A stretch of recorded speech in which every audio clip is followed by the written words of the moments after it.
Estructura y propiedades de los materiales. Doctor Víctor Alfredo Nolasco Arizmendi.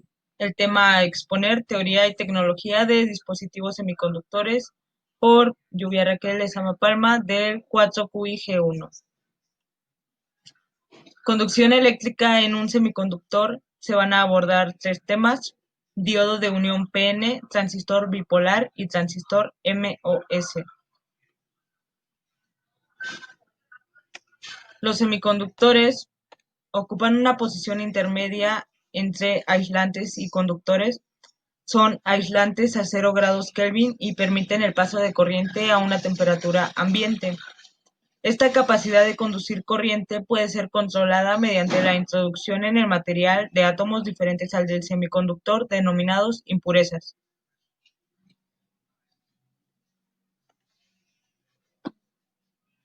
El material semiconductor más utilizado en la tecnología actual es el silicio, aunque también se utilizan el germanio y el galio. Estructura cristalina de los semiconductores. Según el grado de ordenación de sus átomos, los sólidos se clasifican en amorfos, monocristalinos y policristalinos. Son amorfos cuando no hay ninguna ordenación en sus átomos, son monocristalinos si todos sus átomos están perfectamente ordenados, y son policristalinos cuando el sólido está formado por una agrupación de monocristales. El átomo de silicio posee 14 electrones. De estos, los 4 más alejados del núcleo son los electrones de valencia que participan en los enlaces con otros átomos. Por lo tanto, es un átomo tetravalente. El silicio que se utiliza para fabricar dispositivos electrónicos es un monocristal cuya estructura cristalina se denomina de diamante. La célula básica del cristal es un cubo de 5.43 angstroms de arista con densidad de 5.1022 átomos de silicio por centímetro cúbico. Suele recurrirse a un esquema bidimensional denominado modelo de enlaces, en el que se representa la característica esencial de la estructura cristalina. Cada átomo está unido a 4 átomos vecinos mediante enlaces covalentes. Semiconductores intrínsecos. No contienen átomos extraños al material semiconductor y tienen una estructura perfectamente cristalina. Tienen la propiedad de ser aislantes a 0 grados Kelvin. Los electrones de valencia están ligados al enlace covalente y los electrones de las capas más interiores lo están al núcleo.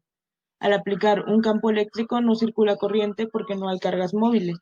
El semiconductor es aislante. La energía se presenta en forma de paquetes indivisibles, denominados cuantos de energía. Un electrón de valencia puede absorber un cuanto de energía mayor o igual a G y liberarse de su atadura al enlace covalente. Este electrón libre puede moverse libremente por el cristal, dejando tras de él un enlace covalente roto.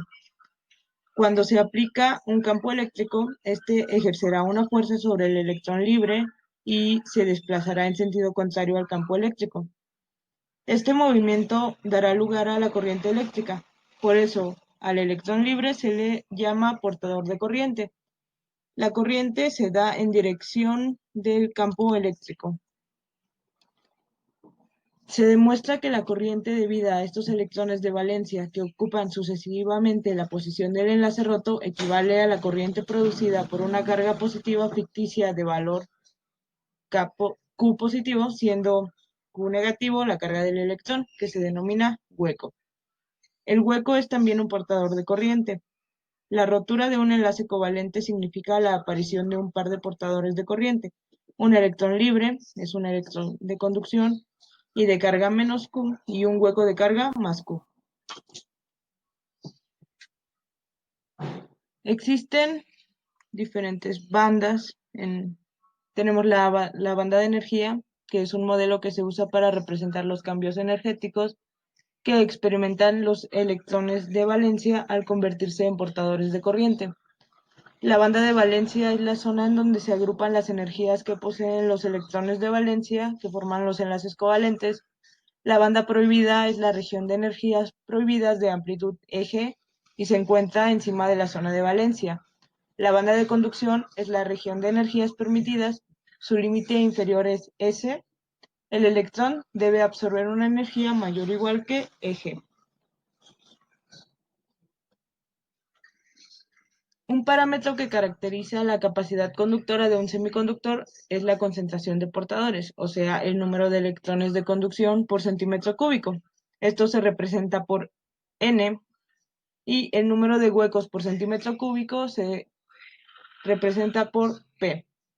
En un semiconductor intrínseco, la concentración de huecos es igual a la de electrones libres, puesto que se generan por pares. A esta cantidad se le denomina concentración intrínseca de portadores del semiconductor y se representa por Ni. La concentración intrínseca de un semiconductor depende del material y de la temperatura. Esta dependencia viene dada por Ni es igual a T a la 3 medios por el exponencial de menos Eg entre 2kT, donde A es una constante que varía de un semiconductor a otro, T es la temperatura en Kelvin, Eg es el gap de energía específico para cada semiconductor y K es la constante de Boltzmann.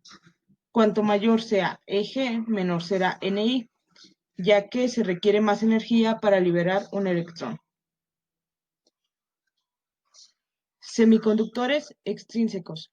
Es un monocristal que contiene otras impurezas, las cuales se clasifican en donadoras y aceptadoras. Para el silicio, las impurezas donadoras son átomos pentavalentes con 5 electrones de valencia y las aceptoras son átomos trivalentes.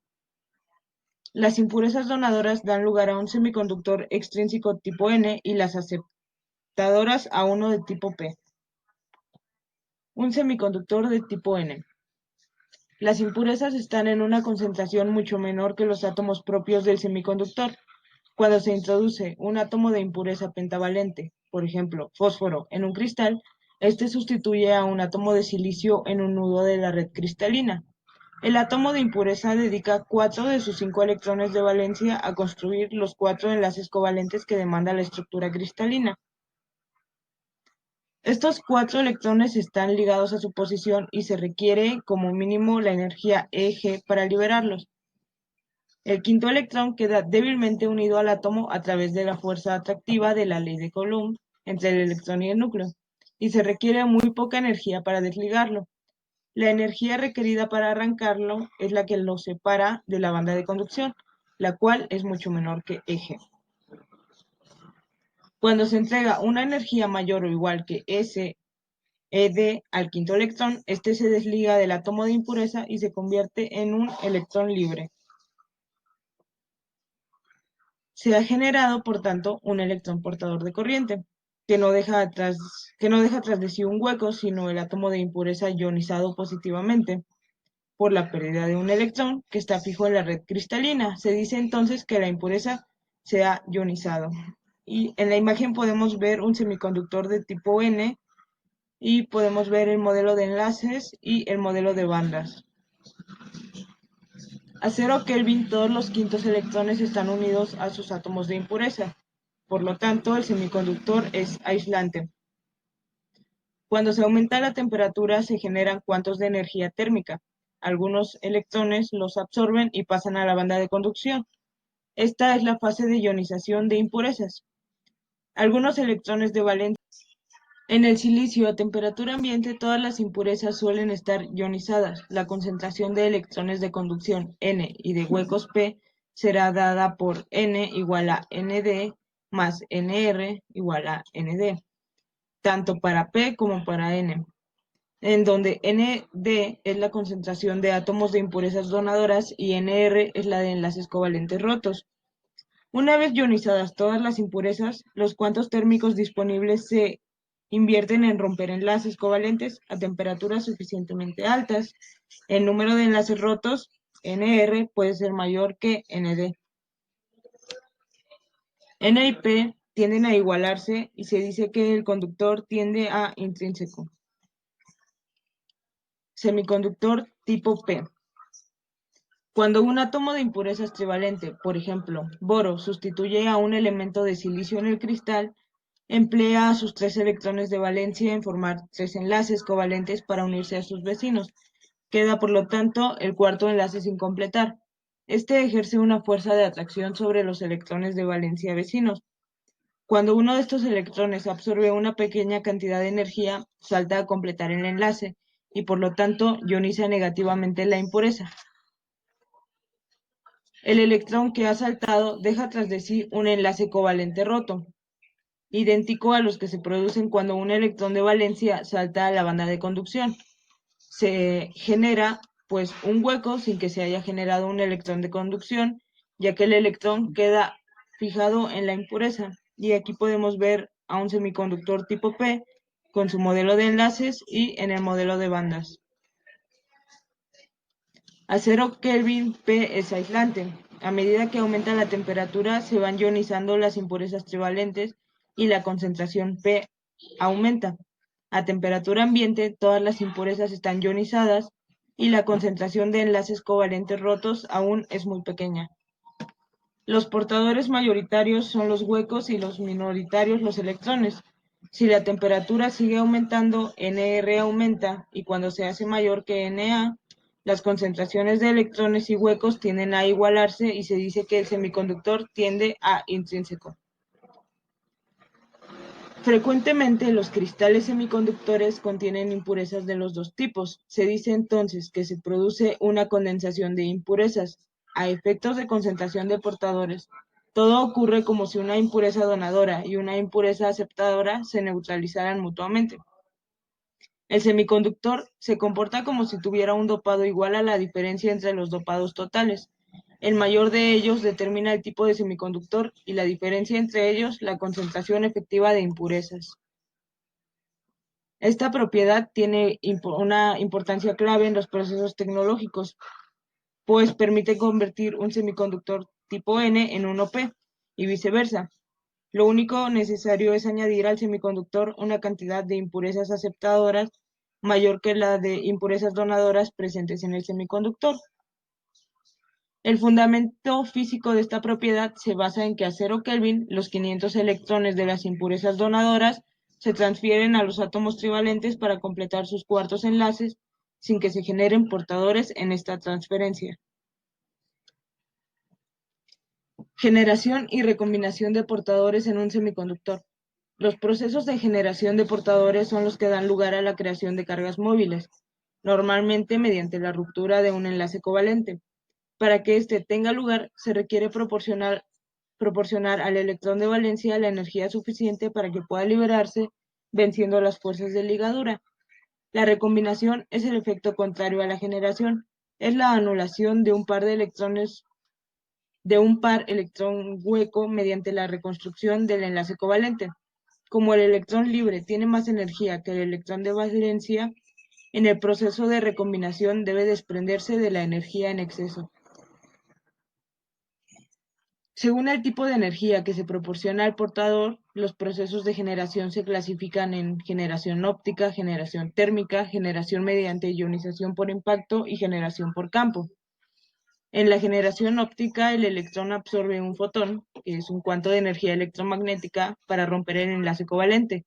La energía del fotón viene dada por la siguiente expresión, en donde H es la constante de Planck, V es la frecuencia de la radiación, esto es la longitud de onda y C es la velocidad de la luz en el vacío. La generación térmica. La energía que ha absorbido el portador para liberarse es de origen térmico. Generación mediante ionización por impacto. Un portador a gran velocidad almacena. Generación mediante ionización por impacto. Un portador a gran velocidad almacena gran cantidad de energía cinética, la cual puede ser transferida por colisión a otro portador, en cuyo caso sería liberado. El efecto avalancha se fundamenta en este mecanismo. Generación por campo. Si en una región del cristal existe un campo eléctrico muy intenso, este puede llegar a arrancar por sí mismo electrones de los enlaces covalentes. El efecto Zener se fundamenta en este proceso. Según el tipo de energía que desprende el electrón en el proceso de recombinación, estas se denominan de las siguientes formas: recombinación térmica, recombinación óptica y recombinación Auger. En la recombinación térmica, la energía en exceso se libera en forma de energía térmica. Este es el caso del silicio. A veces a este proceso también se le denomina recombinación a través de sensores. Recombinación óptica. La energía en exceso se libera en forma de fotón. Se denomina también recombinación radiativa, puesto que se irradia energía electromagnética. Constituye la base física por la que los LED y los láseres semiconductores emiten luz. Recombinación Auger. Proceso contrario a la generación por impacto. Dos electrones libres colisionan. Uno de ellos, el que se recombina, cede su energía de exceso al otro en forma de energía cinética. En una situación estacionaria, el número de portadores que se generan por unidad de tiempo y de volumen debe ser igual a los que se recombinan. Un portador vive cierto tiempo, desde que se genera hasta que se recombina. Se denomina tiempo de vida medio de un tipo de portador al valor medio de los tipos de vida. Cuando el semiconductor alcanza el estado estacionario a una temperatura dada sin que se le comunique ningún tipo de energía, se dice que está en equilibrio térmico. Las concentraciones de electrones de conducción y de huecos en un semiconductor en equilibrio térmico tienen una propiedad importante que se conoce como la ley de acción de masas. Su producto es una constante que es independiente del dopado. Al tenerse que cumplir esta ley para dopado nulo, que es lo que se da en un semiconductor intrínseco, esta constante debe ser igual al cuadrado de la concentración intrínseca. Por esto, se formula de la siguiente manera: Np es igual a Ni al cuadrado. Corriente en un semiconductor. Existen dos mecanismos básicos que provocan el movimiento neto de los portadores y dan lugar a corrientes eléctricas en los semiconductores. El movimiento provocado por un campo eléctrico da lugar a la corriente de arrastre y a la corriente de difusión. Dentro del semiconductor, los portadores de corriente están sometidos a un movimiento aleatorio. Esto quiere decir que el portador se mueve en una dirección, colisiona con un átomo u otro portador, se frena o cambia de dirección, sufre el impacto de un portador que lo acelera, de agitación térmica. Este movimiento da origen a una corriente de difusión que se produce cuando hay diferencias en la concentración de un portador en el volumen del semiconductor. En este caso ocurre un flujo de portadores en el interior del semiconductor que va en el sentido de tender a igualar la concentración. Como los portadores tienen carga, su movimiento origina una corriente. El flujo de difusión se da en todos los sistemas cuyas partículas presentan un movimiento. El flujo de difusión se da en todos los sistemas cuyas partículas presentan un movimiento de agitación térmica.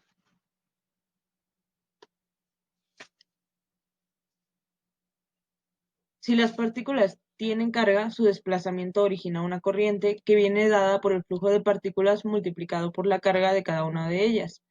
Las expresiones de las corrientes de difusión para los electrones y los huecos son IP es igual a menos Q, a D, P, por la diferencial de P, de X, y N es igual a Q positiva a D, N, diferencial de N de X, en donde dp y dn son constantes de difusión de huecos y electrones respectivamente. Primero se aplica un campo eléctrico al semiconductor. Esto produce una corriente de arrastre. El campo eléctrico ejerce una fuerza sobre el portador que se superpone al movimiento de agitación térmica. La trayectoria del portador entre colisiones se desvía en la dirección que determina el campo eléctrico. Los huecos, en el sentido de campo, los electrones en sentido contrario. En el trayecto entre colisiones, el campo eléctrico acelera al portador y le da la energía cinética. Esta energía cinética es transferida al cristal cuando colisiona con los átomos del semiconductor o las impurezas, de modo que la partícula se frena. El movimiento promedio del portador en la dirección determinada por el campo eléctrico es a velocidad constante. Aquí podemos ver que la corriente que atraviesa la sección A del semiconductor provocado por el campo eléctrico E está formado por la carga que atraviesa esta sección en la dirección del campo eléctrico en un intervalo de tiempo de t. Para Para calcularla, supondremos que las cargas positivas se mueven a una velocidad Vp en el sentido del campo eléctrico y las cargas negativas Vn a una velocidad en sentido contrario.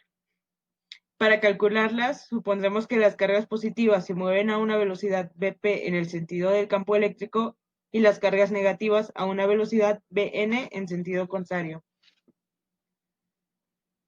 En esta formulación, P y N son las densidades de huecos y electrones y respectivamente Vp y Vn son los módulos de las velocidades y U es el vector unitario en la dirección del campo eléctrico. Por esto, para campos eléctricos no excesivamente elevados, las velocidades son proporcionales a dicho campo, donde las constantes U, P y U, N se denominan movilidades de los huecos y de los electrones respectivamente. Se relacionan con las constantes de difusión de acuerdo a la relación de Einstein. Las movilidades de un semiconductor varían con el dopado. Si se aplica una diferencia de potencial a un semiconductor homogéneo de longitud y sección A, resulta T es igual a VR, que no es más que la ley de Ohm. La resistencia es, por tanto, R es igual a densidad por D entre A. Cuando los campos son muy elevados, las velocidades dejan de aumentar y se fijan en valores constantes. Velocidades de saturación próximos a 107 centímetros sobre segundo. Cuando las velocidades dejan de ser proporcionales al campo eléctrico, deja de cumplirse la ley de Ohm, ya que la resistividad deja de ser constante. Uno de los hechos clave de las propiedades electrónicas de los semiconductores es que se puede controlar la resistividad del semiconductor en un amplio margen de órdenes de magnitud, variando el dopado, ya que la resistividad depende de N y P. Principio de operación del diodo de unión Pn. Los diodos semiconductores más utilizados en los circuitos electrónicos están formados por la unión de un semiconductor P y otro N. Esta unión se realiza conservando la continuidad de la estructura cristalina del semiconductor. Dentro de un monocristal, una región es P y la otra es N. La unión P N en equilibrio térmico. El semiconductor P contiene átomos trivalentes ionizados negativamente que están fijos en nudos de la red cristalina. También contiene huecos mayoritarios y electrones minoritarios. Para dopados normales, mayores o iguales que 1015 átomos sobre centímetro cúbico, existe una diferencia de más de 10 órdenes de magnitud entre las concentraciones de ambos portadores. Ignorando los minoritarios, los huecos deben neutralizar la carga de los iones negativos, ya que cada impureza ionizada ha generado un hueco, y suponemos el semiconductor homogéneamente dopado. La situación dual se da en el semiconductor N. Al unir el semiconductor P con el N, aparecen diferencias considerables en la concentración de los portadores entre un lado y otro de la unión. Esto origina una corriente de difusión que intenta igualar las concentraciones de portadores en el volumen del semiconductor. Los huecos se difunden desde la región P hacia la región N. En consecuencia, su concentración disminuye en el lado P, cerca de la unión, y aumenta en el lado N. Por lo tanto, se da un comportamiento dual entre los electrones. En esta figura podemos ver a los iones y portadores en el semiconductor, a la concentración de iones, la concentración de los portadores, la densidad de carga y finalmente el campo eléctrico y el potencial interno.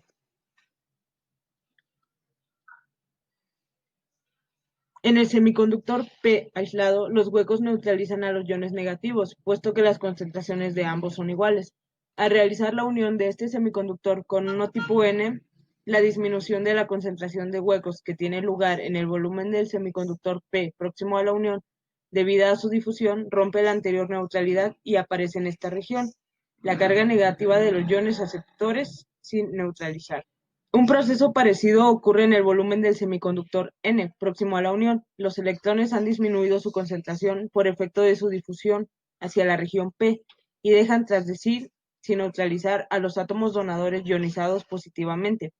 Aparece, por lo tanto, un dipolo de carga entre los dos lados de la unión que, para simplificar los cálculos, se supone de forma rectangular. En el lado P, la ordenada será la densidad es igual a menos Q, Na, y en la abscisa menos Wp, y en el lado N, la densidad es igual a Q, Nd y Wn. Las leyes de Gauss y Poisson establecen que la carga eléctrica origina un campo eléctrico y esta origina una diferencia de potencial, en donde podemos obtener el campo eléctrico en la región de la unión, integrando la densidad de la carga, y también menos E muestra que el campo eléctrico provoca que el semiconductor N esté a un potencial superior que el semiconductor P. La difusión inicial provoca una reacción en forma de campo eléctrico que tiende a neutralizarla. En la medida que la difusión de portadores prevalezca, aumenta el dipolo de carga en la unión, lo que provoca un aumento del campo eléctrico que devuelve a los portadores a su región de origen. Se llega a un equilibrio dinámico entre ambas corrientes. En todos los puntos del semiconductor, la corriente de difusión de huecos es neutralizada por la corriente de arrastre de huecos, lo que da una corriente neta nula, y lo mismo ocurre con los electrones.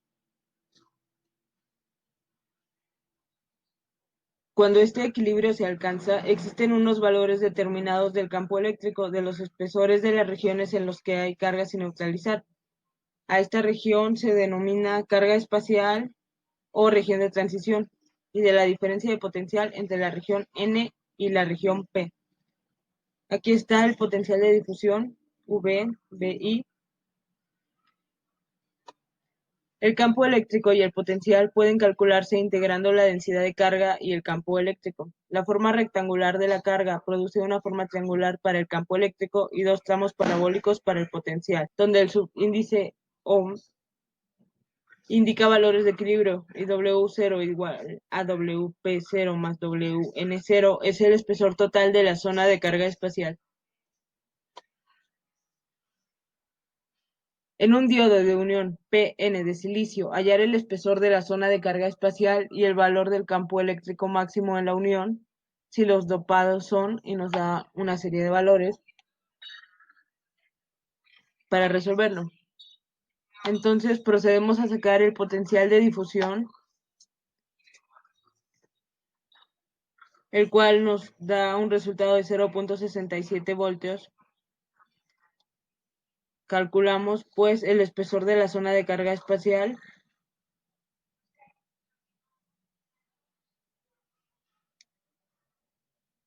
y nos da un resultado de 0.92 micrómetros.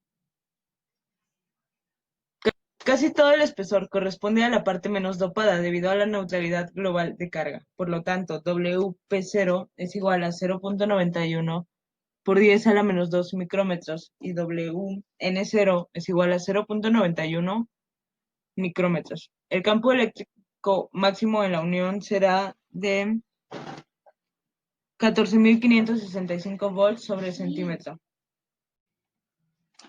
La característica I, B de la unión Pn. Polarizar una unión Pn significa aplicarle una diferencia de potencial entre sus extremos.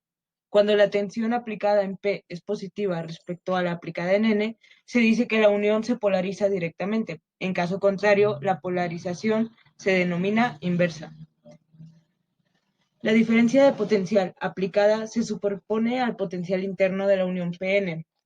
En la teoría básica del diodo de unión, se supone que toda la tensión aplicada se invierte en disminuir la barrera de potencial de la unión en polarización directa o en aumentarla en polarización inversa.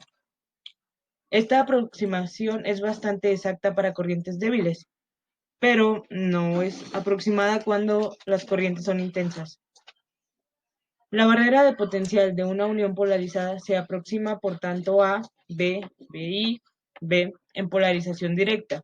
Se toma la tensión aplicada V como positiva y en inversa como negativa. Este cambio en la barrera de potencial exige un cambio en el campo eléctrico que la produce. Si la barrera disminuye, el campo eléctrico debe disminuir, y si aumenta, el campo eléctrico debe aumentar. Esta variación del campo eléctrico en la unión rompe el equilibrio que se daba entre las corrientes de difusión y de arrastre en la zona de carga espacial sin polarización. Si el campo eléctrico disminuye, también lo hace la corriente de arrastre y domina, por tanto, la de difusión.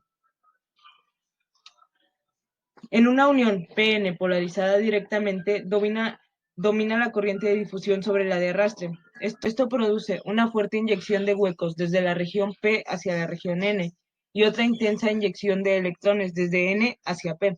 Estas fuertes inyecciones de portadores desde las regiones donde son mayoritarios dan lugar a unas corrientes intensas en el sentido de P a N. Cuando se aumenta la tensión de polarización directa, aumenta la corriente, ya que disminuye el campo eléctrico en la región de transición. Cuando se polariza inversamente, la unión aumenta el campo eléctrico en la región de transición. Este aumento no va acompañado de un aumento de la corriente en el sentido de N a P, ya que no hay portadores. En consecuencia, el campo eléctrico se limita a impedir la difusión de mayoritarios, huecos de P a N y electrones de N a P, y la corriente sigue siendo nula como en equilibrio, de ahí el efecto rectificador de la unión P-N.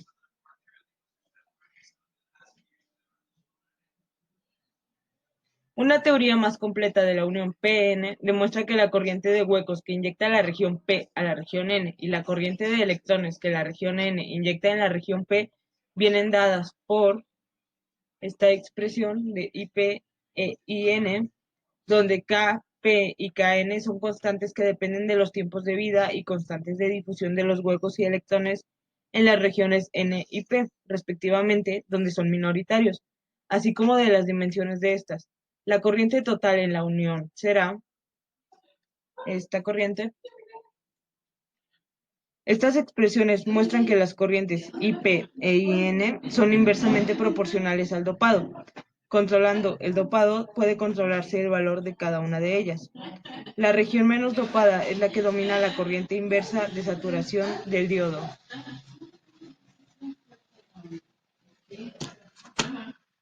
Y aquí tenemos un ejemplo. Suponiendo que Kp y Kn sean aproximadamente iguales, hallar la relación IP y N en la unión Pn. Si la corriente inversa de saturación de este diodo fuera de 10 menos 14 amperes, a estimar el valor. La relación de corriente sería IP entre IN y el resultado es 10 al cuadrado. Es decir, la región P inyecta una corriente de huecos en la región N. El valor de Kp sería 4.4 por 10 a la menos 20 a amperes centímetros cúbicos.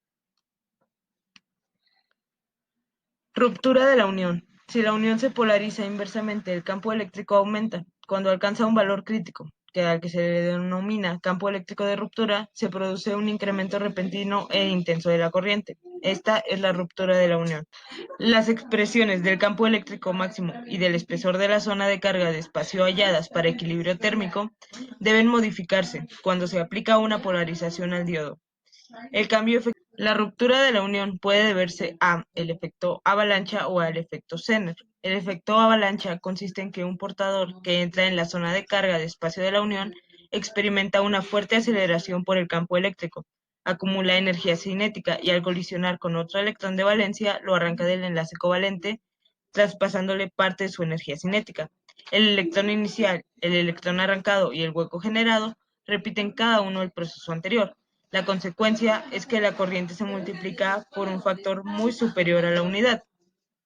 El efecto Zener consiste en que es el propio campo eléctrico quien arranca a los electrones de los enlaces covalentes, generando también una multiplicación de los portadores y por tanto de la corriente.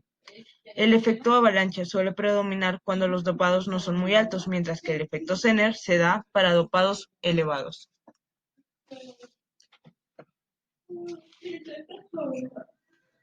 Capacidad de transición. Una consecuencia de la variación del campo eléctrico en la unión cuando se le aplica una tensión de polarización es la variación del espesor de la región de transición. El campo eléctrico es producido por el dipolo de carga que existe en la región de carga espacial. Para disminuir el campo eléctrico hay que disminuir el dipolo de carga, pero como sus ordenadas en uno y otro lado de la unión son fijas, solo puede conseguirse disminuyendo su espesor.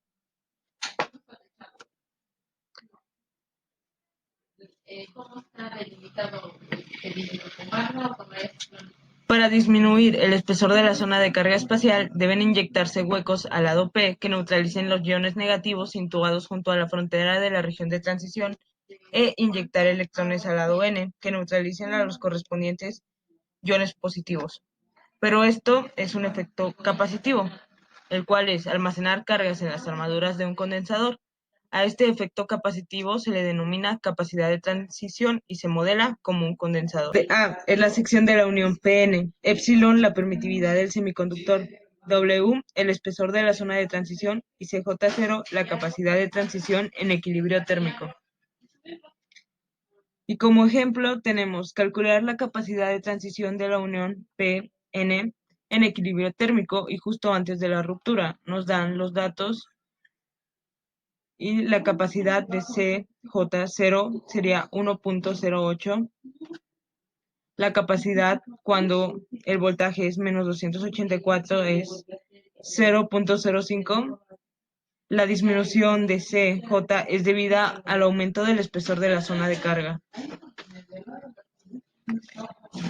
Capacidad de difusión. Cuando se aumenta la tensión de polarización, se incrementan las concentraciones de minoritarios en las regiones P y N. Este incremento de las concentraciones es el resultado del dominio de la corriente de difusión sobre la de arrastre. La región P inunda con huecos a la región N y viceversa. Una teoría más completa demuestra que parte de los huecos inyectados por P en N quedan almacenados en N, mientras que el resto atraviesa esta región y salen por el contacto. Algo similar ocurre con los electrones inyectados por N en P. Este almacenamiento de cargas que se produce al variar la tensión de polarización es otro efecto capacitivo. A este se le denomina capacidad de difusión.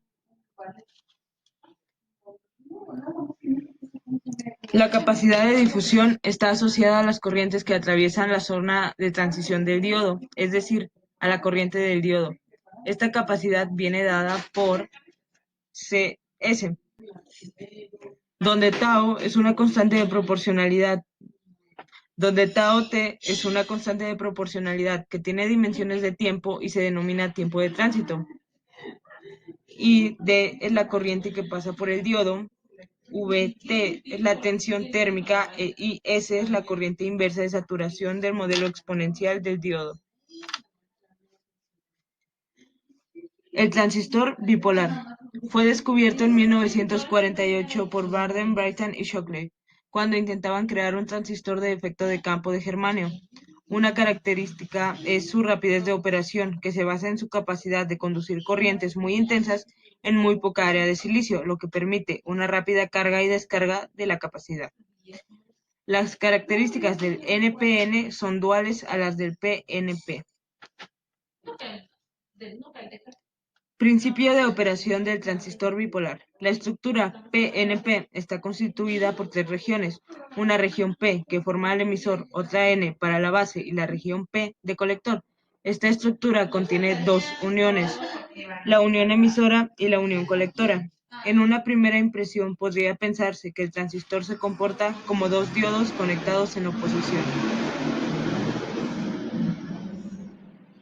En una primera impresión, podría pensarse que el transistor se comporta como dos diodos conectados en oposición.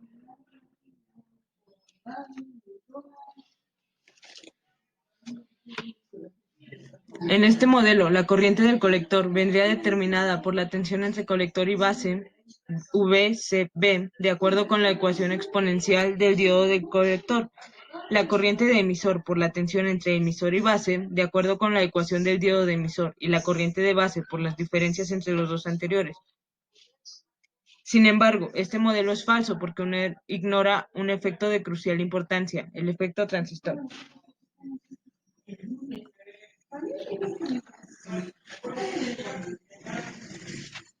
Suponga por el momento que la unión emisora está polarizada directamente y la unión colectora inversamente. De acuerdo al modelo de los dos diodos en oposición, habría una corriente entre emisor y base debida al diodo de emisor y a la corriente por el terminal de colector. y la corriente por el terminal de colector sería nula, puesto que el diodo de colector equivaldría a un circuito abierto.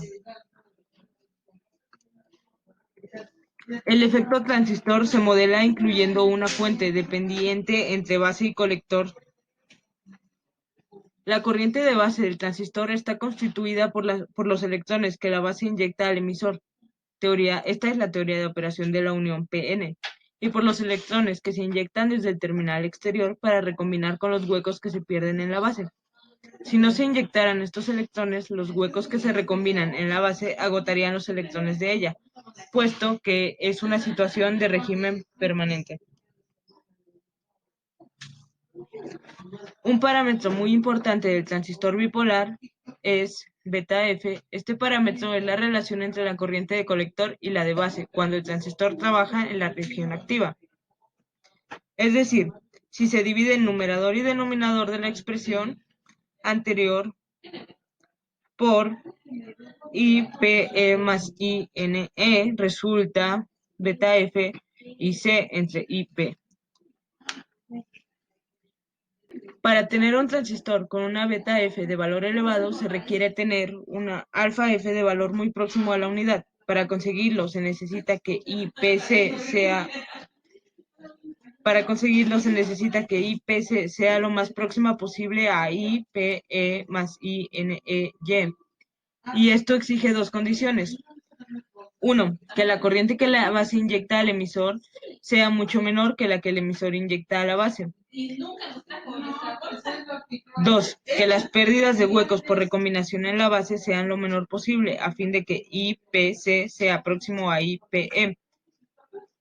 Se acostumbra explicar estas condiciones como alfa F como producto de dos factores, la eficiencia del emisor YE y el factor de transporte alfa T.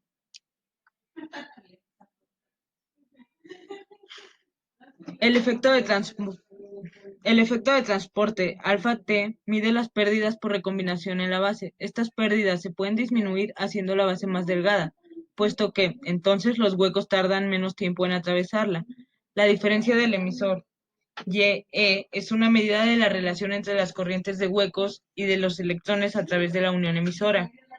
Esta expresión pone de manifiesto que para que la eficiencia de emisor sea elevada, se requiere que el dopado de emisor NE sea muy superior al de base NB.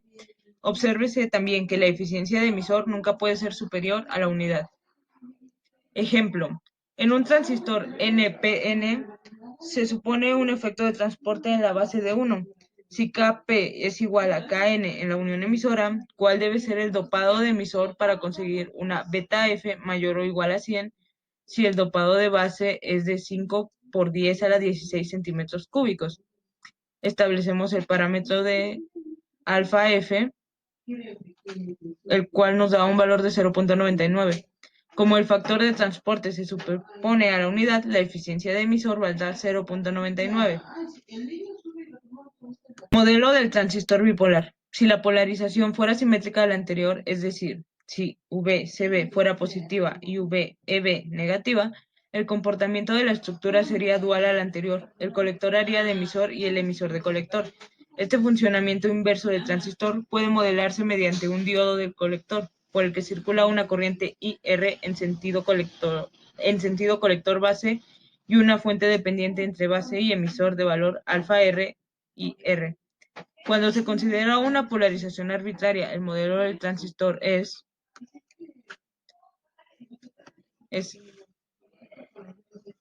cuando se considera una polarización arbitraria, se tiene este modelo. Las ecuaciones que se desprenden son I, E y C. El análisis físico de la estructura del transistor exige que se cumpla alfa F y S es igual a I, S, que se denomina condición de reciprocidad.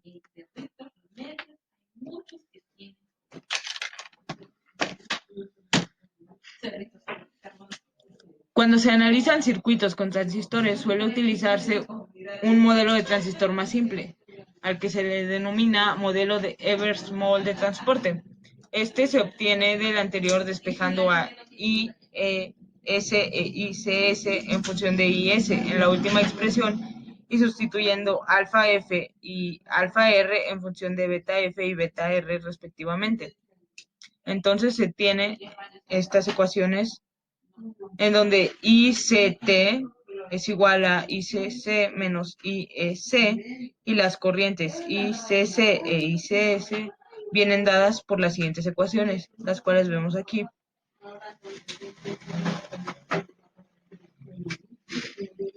Este modelo tiene una fuente dependiente menos que el modelo de inyección. Solo se necesitan tres parámetros para definirlo, los cuales serían IS, beta F y beta R. Los diodos de modelo de transporte no representan los diodos de emisor y colector. Por ello, solo circula una fracción de la corriente total del diodo, la que corresponde a la base. Entonces aquí tenemos las ecuaciones. El modelo de Eversmoll representado. El modelo de Eversmoll presentado es para una operación en régimen permanente. Cuando las señales que se aplican al transistor varían con el tiempo, el modelo del transistor bipolar debe completarse con las capacidades de transición y de difusión de la unión emisora y de la unión colectora.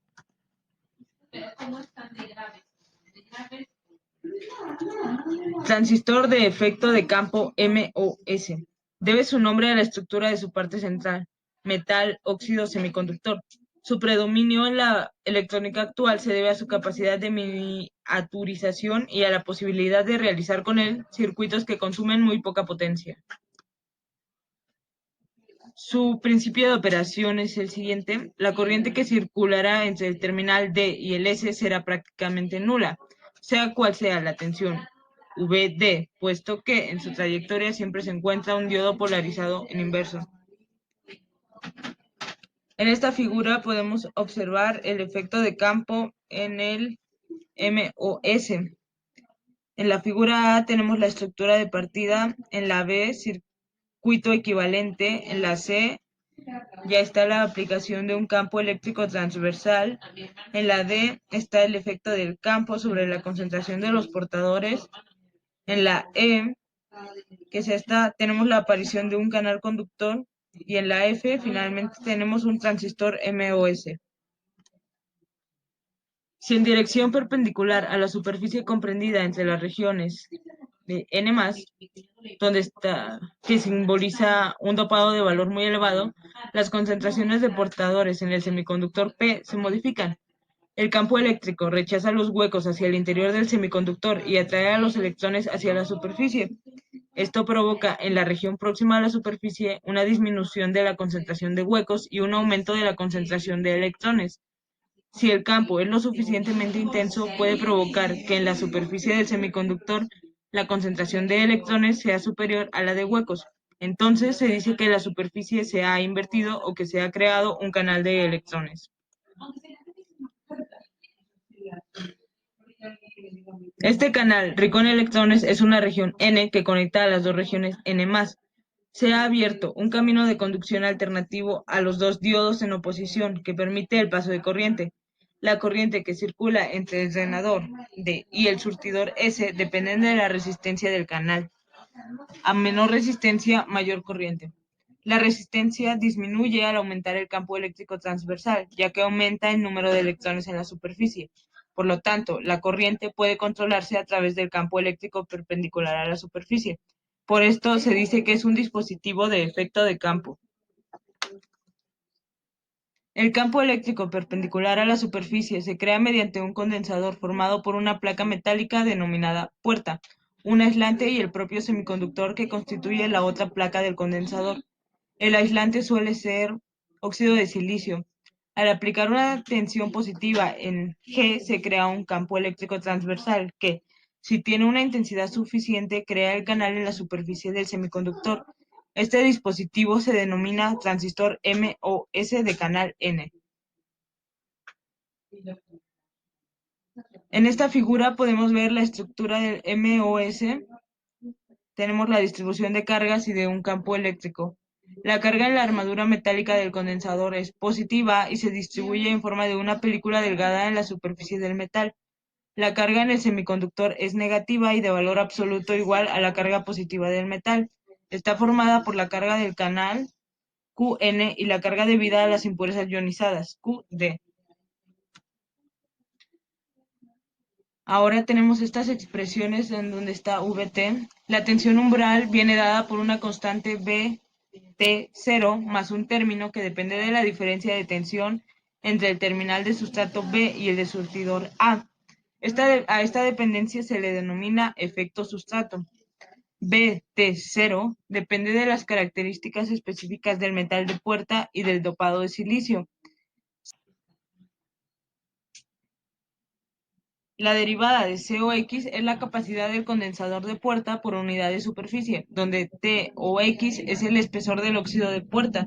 Durante el proceso de fabricación del transistor MOS, el parámetro VT0 se puede ajustar implantando iones en la superficie del semiconductor en la región del canal.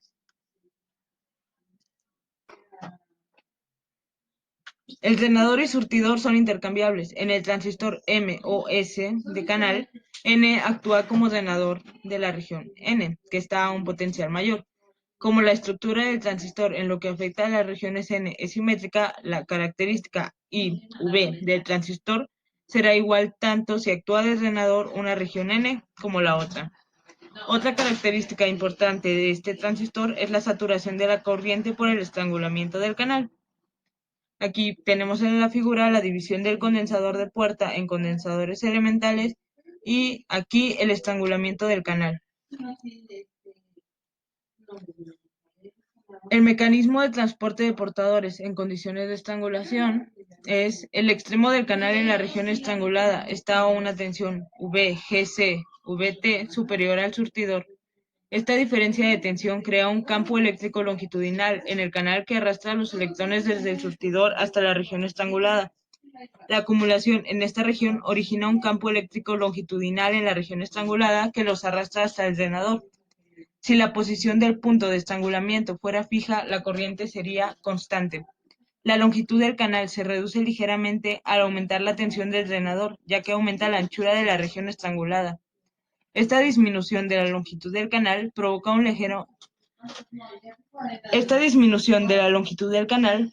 ligero incremento del campo eléctrico, puesto que la diferencia de tensión entre los extremos del canal se mantiene constante. Este aumento del campo eléctrico produce un ligero aumento de la corriente de drenador en la región de saturación.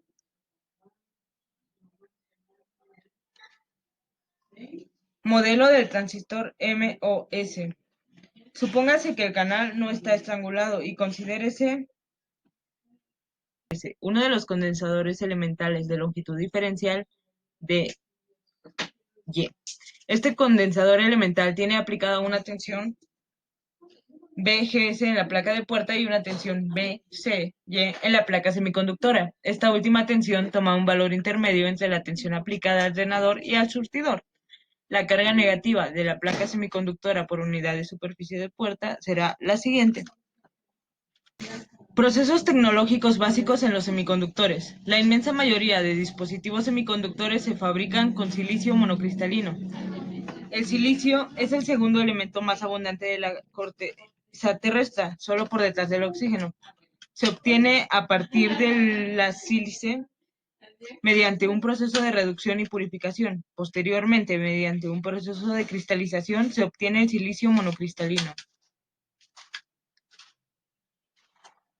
El proceso de obtención del silicio monocristalino está dado por el siguiente diagrama.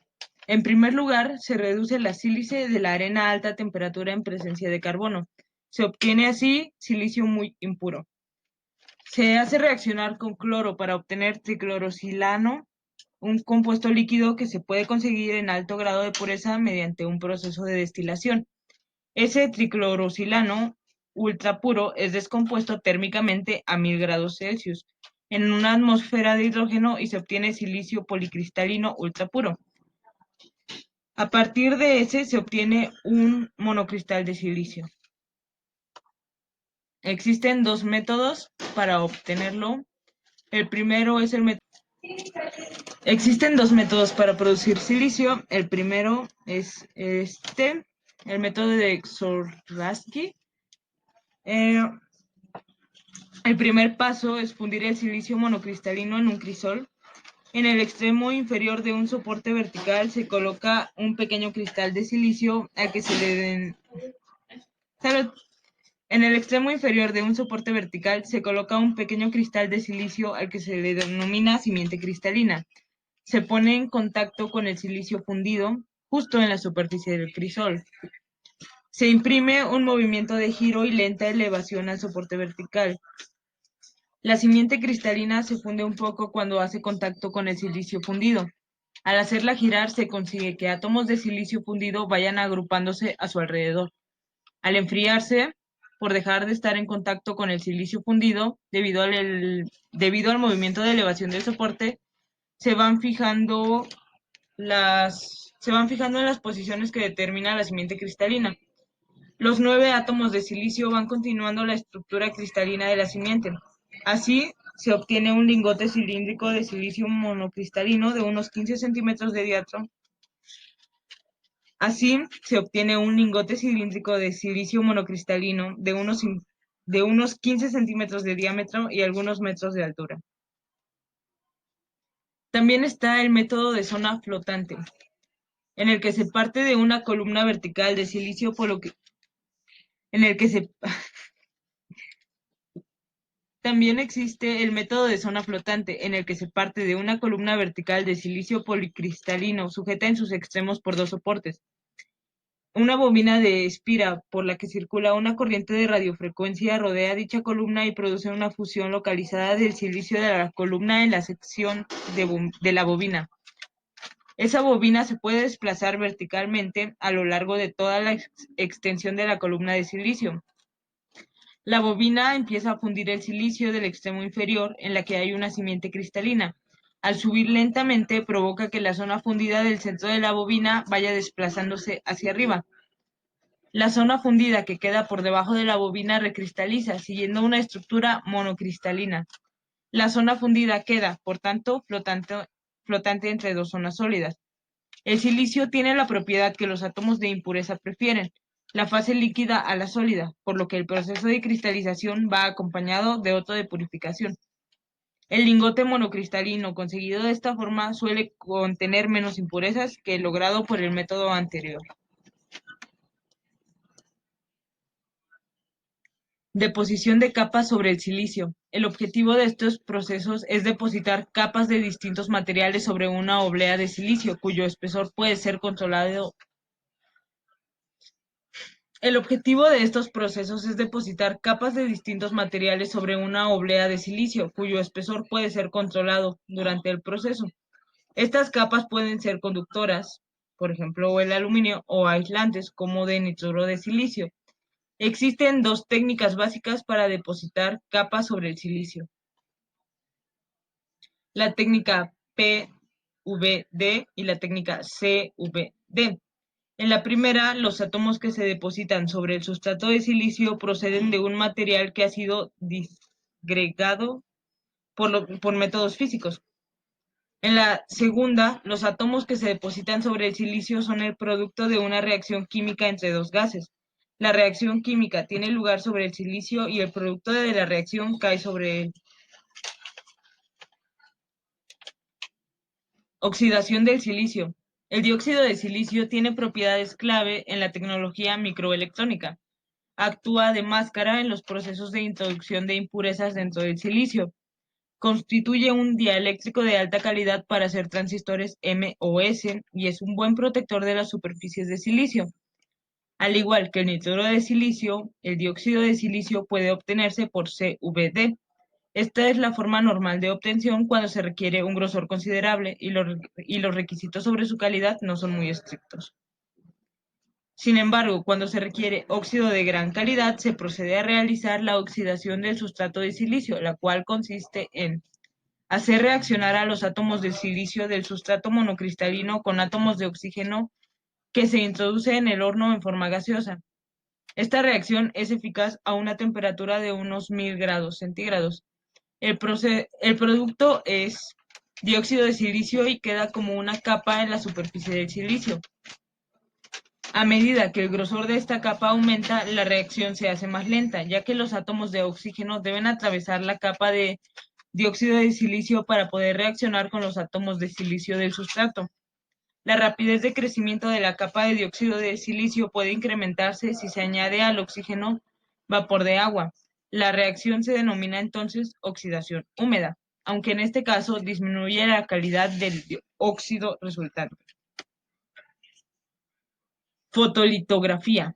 Esta palabra procede del griego y significa grabado de piedras con luz. El objetivo de este proceso es transferir un cierto dibujo sobre una capa de material que cubre la superficie del silicio.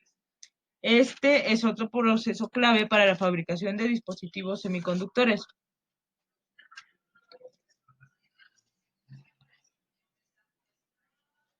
Grabado de capa sobre el silicio. Grabar una capa significa eliminar esta capa en unas áreas y conservarla en otras, según un dibujo preestablecido. Como ha sido indicado, una etapa del proceso de fotolitografía es el grabado de la capa depositada sobre el silicio. Hay dos métodos para conseguirlo, el grabado húmedo y el grabado seco.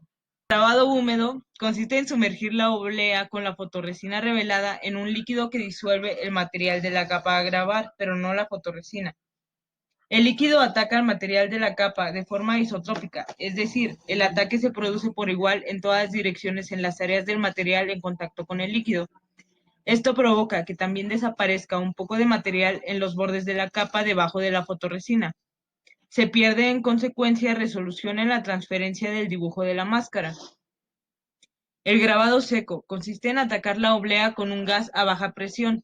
De esta forma, puede conseguirse un grabado anisótropo. Solo se ataca al material de la capa en dirección vertical, ya que las moléculas del gas a baja presión atacan a dicha capa siguiendo trayectorias rectilíneas. Se consigue, por lo tanto, una mayor resolución en la transferencia de la imagen. La difusión de estado sólido es uno de los mecanismos habituales para introducir impurezas en el interior de un semiconductor. Este mecanismo se basa en la tendencia a igualar concentraciones que experimentan los sistemas de partículas sujetas a una agitación térmica aleatoria. Para dotar a los átomos, que son las partículas que se difunden en este sistema, de una agitación térmica, hay que elevar la temperatura del sistema a unos 1000 grados centígrados. A esta temperatura, los átomos de la red cristalina vibran con gran amplitud alrededor de su posición de equilibrio y permiten el paso a los átomos de dopante que también están sujetos a una cierta agitación térmica. Hay dos modalidades de difusión, la denominada difusión a fuente ilimitada y la difusión de redistribución. En la primera, la concentración de dopante en la superficie del silicio es constante. En este caso, la concentración de dopado en dirección perpendicular a la superficie viene dada por una función de tipo Ns, función complementaria de error, que se da en forma tabulada. En la difusión de redistribución, el número de átomos de impureza dentro del silicio se mantiene constante y solo se produce una redistribución de impurezas. La distribución de dopado es de tipo gaussiano. Fragmentación iónica es otro proceso de introducción de impurezas dentro de un semiconductor, el cual consiste en ionizar los átomos de dopante, acelerarlos mediante campos eléctricos y magnéticos y dirigirlos contra la superficie del semiconductor. A consecuencia de la colisión, los átomos penetran una cierta profundidad dentro del semiconductor, o sea, se implantan. Esta profundidad depende de la energía cinética de los iones. En este proceso, la estructura cristalina recibe un daño considerable a consecuencia de las colisiones de los átomos de impureza. Una vez realizada la implantación, se procede a un recocido del cristal. Se eleva la temperatura durante un cierto tiempo para que los átomos del cristal vuelvan a colocarse en los nudos de la red cristalina. A este proceso de recocido también produce una cierta redistribución de las impurezas implantadas dentro del silicio.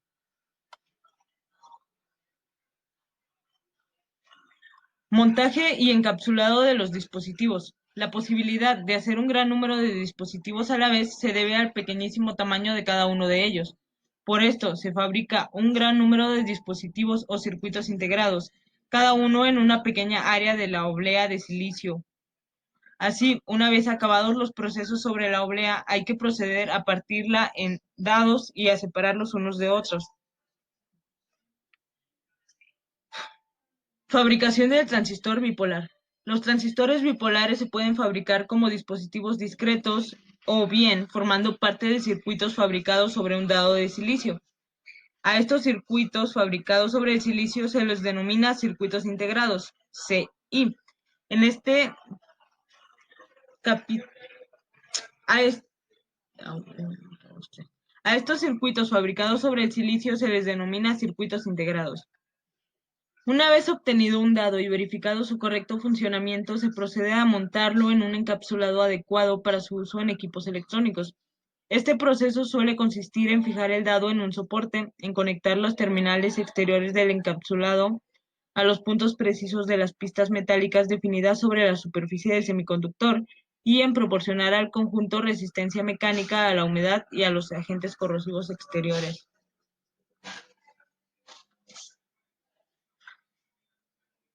Estructura física del transistor bipolar de circuitos integrados. En los circuitos integrados se fabrica un cierto número de dispositivos sobre un mismo cristal, los cuales pueden ser transistores, resistencias, condensadores, etc.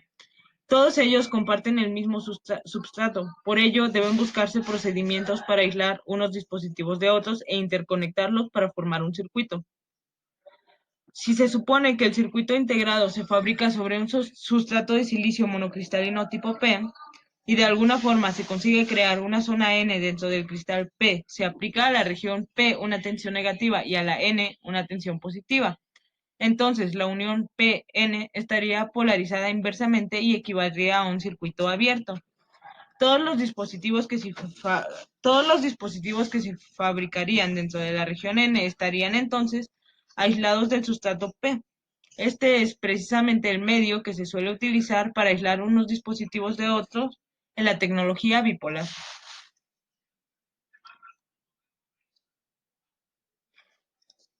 La tecnología bipolar, proceso de fabricación de un transistor de circuito integrado. Se parte de una oblea de silicio monocristalino tipo PEN. El primer paso es la fabricación de la capa enterrada, en el cual el objetivo es crear una capa N positiva en la superficie del silicio. 2. Crecimiento de la capa epitaxial N. El objetivo es hacer crecer el cristal a partir de la superficie de la oblea y al mismo tiempo dopar con átomos donadores la capa de silicio que va creciendo. A consecuencia del crecimiento de esta capa epitaxial, la anterior capa ha quedado enterrada. Paso 3. Difusión de aislamiento. Esta etapa consiste en dividir esta capa epitaxial N en islas completamente rodeadas de semiconductor P. Dentro de cada una de estas islas se fabricará un dispositivo. El procedimiento después es el siguiente. Difusión de base. El objetivo es crear la región P en la base. Difusión de las regiones. N positivo de emisor y colector. Ap- Siguiente paso. Apertura de ventanas para contactos de emisor, base y colector. Y por último, metalización. El objetivo de esta etapa es definir unas pistas metálicas en la superficie de la oblea que interconecten unas regiones con otras. Aquí podemos ver los pasos antes mencionados. El primero es la capa enterrada. El segundo, epitaxia. Tercero, difusión de aislamiento. 4, difusión de base. 5, difusión N positiva. 6, apertura de los contactos. Y 7, grabado de pistas conductoras. Fabricación de un transistor MOS. Ahora vamos a describir la estructura física del transistor de acumulación MOS utilizado en circuitos integrados. La estructura de estos transistores capaces de disipar mucha potencia y que se fabrican como dispositivos discretos es distinta. Estructura física del transistor MOS. Un problema clave en la fabricación de dispositivos para circuitos integrados es el aislamiento de cada dispositivo que forma parte del circuito y que comparte el mismo sustrato semiconductor. En la tecnología MOS, la técnica de aislamiento es, sin embargo, distinta. Para que haya conducción entre dos regiones N positiva, hay que crear un canal mediante la estructura MOS. Si no se induce al canal, las dos regiones N positiva están aisladas de forma natural. Para que el circuito integrado funcione, es preciso que las señales lleguen a las terminales del transistor y la forma de llegar a una región N positiva es a través de una pista conductora por la superficie de la oblea. Si esta pista hace contacto con otras regiones N positiva, las interconecta. Si se aísla esta pista de la superficie del semiconductor mediante una capa aislante, puede inducir canales debajo de ella, al igual que lo hace en la región de puerta. Entonces, estos canales pueden interconectar las distintas regiones a través de la superficie del silicio. Otra característica es que la placa conductora de puerta está fabricada con silicio policristalino muy dopado, que se denomina polisilicio. Esta capa normalmente va enterrada bajo una capa depositada de dióxido de silicio. Se abren ventanas en esta capa para permitir que las pistas metálicas de superficie contacten con ella. La tecnología MOS, proceso de fabricación del transistor. La fabricación de un transistor MOS de canal N para circuito integrado consta de las siguientes etapas. Número 1. Definición de área activa. 2. Crecimiento óxido grueso. 3. Crecimiento óxido delgado. 4. Deposición y grabado de polisilicio. 5. Implantación N positiva. 6. Apertura de contactos. Y 7. Grabado de pistas conductoras. La fabricación de un circuito integrado requiere diseñar un conjunto de máscaras para su fabricación. Esto va a definir los distintos componentes electrónicos y su interconexión. Cuando hay que fabricar gran número de circuitos idénticos, resulta más barato fabricar un circuito integrado específico para esta aplicación que construir el circuito ensamblando dispositivos discretos sobre una placa de circuito impreso.